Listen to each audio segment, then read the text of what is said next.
Apa itu ulama? Ulama artinya jamak dari alim, orang yang alim. Alim ulama.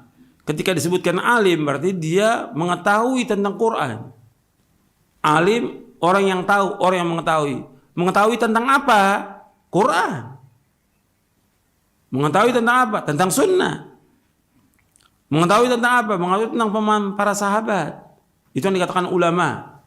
Yang Nabi menyebutkan sallallahu alaihi wasallam, innal ulama warathatul anbiya fa innal anbiya'a lam yuwarithu dinaran wala dirhaman innama warathul ilma faman akhadahu bihadzin wafir. Kata Nabi, sesungguhnya para ulama pewaris para nabi. Ulama pewaris para nabi. Para nabi tidak mewariskan dinar dan dirham, tidak mewariskan mata uang emas dan mata uang perak. Sesungguhnya para nabi mewariskan ilmu. Barang siapa yang mengambil ilmu itu, dia mendapatkan bagian yang banyak.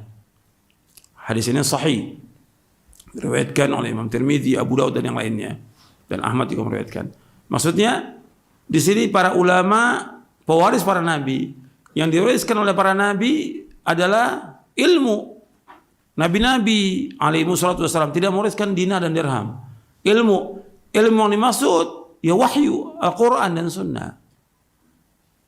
Yang diwariskan Nabi Muhammad SAW yaitu Al-Quran dan Sunnah. Ini yang harus dipegang oleh para ulama. Berpijaknya para ulama itu mereka menguasai Quran, menguasai Sunnah. Diperhatikan, bukan teknologi, bukan ilmu-ilmu dunia, bukan. Kan kalau orang di satu majelis ulama itu macam-macam isinya sudah. Tahu tentang teknologi, tahu tentang ini segala macam. Yang pokok tahu dia tentang Quran dan Sunnah. Dia wajib untuk pelajari dan dia faham. Itu ulama. Dan kalau kita lihat yang dikatakan ulama itu, dia betul-betul dia belajar Quran, menghafalnya, memahaminya, mengamalkannya. Itu ulama. Dan mereka, ulama ini Allah sebutkan dalam Al-Quran, takut kepada Allah. Innama yakhshallaha min ibadihil ulama. Sesungguhnya yang takut kepada Allah para ulama. Di dalam surah Fatir. Yang takut kepada Allah ulama. Jadi ulama itu harus punya rasa takut. Takut kepada Allah. Bukan berani. Yang dikatakan ulama juga mereka yang orientasinya mendakwakan dakwah tauhid. Tugas mereka, fungsi mereka menjelaskan kepada umat ini tentang tauhid. Bagaimana manusia beribadah hanya kepada Allah, menjauhkan syirik. Karena mereka pewaris para nabi. Allah sebutkan tentang nabi-nabi dan rasul-rasul dalam surah An-Nahl surah 16 ayat 36, "Wa laqad ba'atsna fi kulli ummatin rasulan an i'budullaha wajtanibut taghut." Dan sungguh kami utus pada setiap umat seorang rasul. Setiap rasul tugasnya an i'budullah, hendaklah beribadah hanya kepada Allah saja. Wajtanibut taghut, dan jauhkan taghut. Jauhkan semua apa-apa yang disembah selain Allah. Jadi ulama wajib untuk menegakkan tauhid. Kalau enggak dituntut berat mereka pada hari kiamat. Ulama itu dia wajib menjelaskan kepada umat tentang tauhid. Itu yang paling pokok. Karena semua nabi, semua rasul memulai dakwahnya dengan tauhid. Dan mereka menjelaskan kepada umat ini bagaimana umat ini mentauhidkan Allah dalam rububiyah, uluhiyah, asma wa sifat. Bagaimana mereka beribadah kepada Allah. Karena Allah menciptakan manusia untuk beribadah kepada Allah. Bukan untuk makan, bukan untuk minum, bukan untuk kerja, bukan untuk main-main, bukan untuk yang lain. Allah ciptakan manusia untuk ibadah kepada Allah. Wa ma khalaqtul jinna wal insa illa liya'budun. Tidak diciptakan jin dan manusia melainkan untuk beribadah padaku. Beribadah kepada Allah artinya mentauhidkan Allah. Dan tugasnya para ulama, para dai, mereka wajib untuk menempuh jalan ini. Yaitu menjelaskan kepada umat tentang tauhid. Karena itu yang dimulai oleh semua nabi, semua rasul. Makanya dikatakan oleh Imam Ibnu Qayyim bahwa dakwah tauhid merupakan miftah, kunci pembuka dakwahnya para rasul dengan tauhid. Penutupnya juga dengan tauhid. Makanya umat Islam akan diberikan kejayaan, kemenangan, kemuliaan apabila para dai, para ulamanya memulai dakwah dengan tauhid. Dan menjelaskan kepada umat tentang syirik. Kalau sekarang kan tidak, enggak dijelaskan tentang bahaya kesyirikan, enggak dijelaskan dengan rinci. Penjelasan tentang tauhid dijelaskan rinci, kemudian juga tentang bahaya kesyirikan dijelaskan dengan rinci.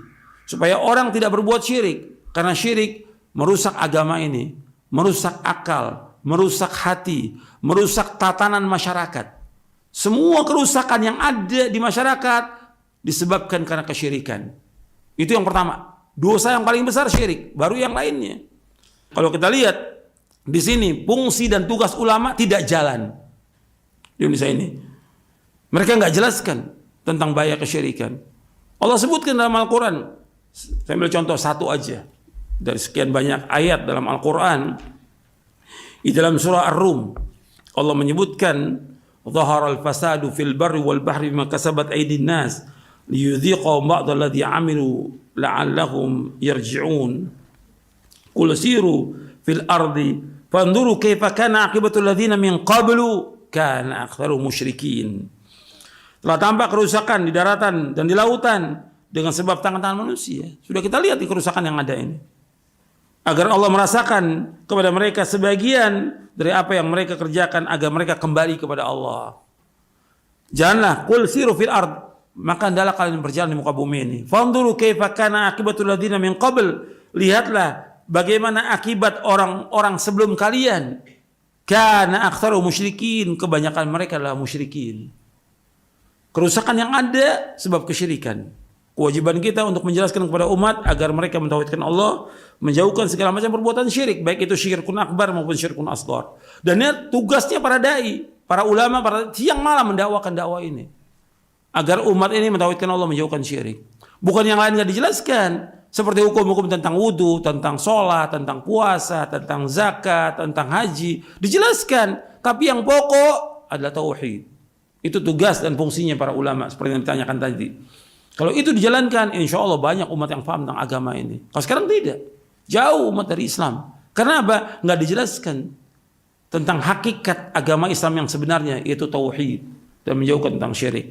Dan ini harus kita jelaskan dengan kita membahas kitab ini, Syarah Akidah, agar umat ini paham tentang akidah yang benar. Karena udah banyak pemalsuan, orang-orang menisbatkan dirinya kepada Ahlus Sunnah wal Jamaah, tapi semua kebohongan, semua kepalsuan, semua penipuan. Tidak sesuai dengan apa yang dibawa oleh Rasulullah SAW dan para sahabatnya. Tidak sesuai dengan apa yang dibawa oleh para 4 imam mazhab, Hanafi, Maliki, Syafi'i, semuanya mendakwakan dakwah Ahlussunnah wal Jamaah. Tapi yang ada sekarang ini, mereka tidak mendakwakan dakwah itu. Ngaku Ahlussunnah, tapi mereka berbuat kesyirikan. Mengaku Ahlussunnah, tapi mereka mentakwilkan sifat-sifat Allah. Mengaku Ahlussunnah, mereka mengerjakan perbuatan-perbuatan bid'ah dan yang lainnya. Ya sesuai. Ini kebohongan. Makanya kita kembalikan umat ini dan tugas kita kembalikan, mendakwakan kembali kepada Al-Quran, Sunnah, Al-Fahmi Salaf, mengajak umat mengikuti akidah yang benar, akidah Ahlussunnah wal Jamaah, sehingga mereka akan selamat dunia dan akhirat.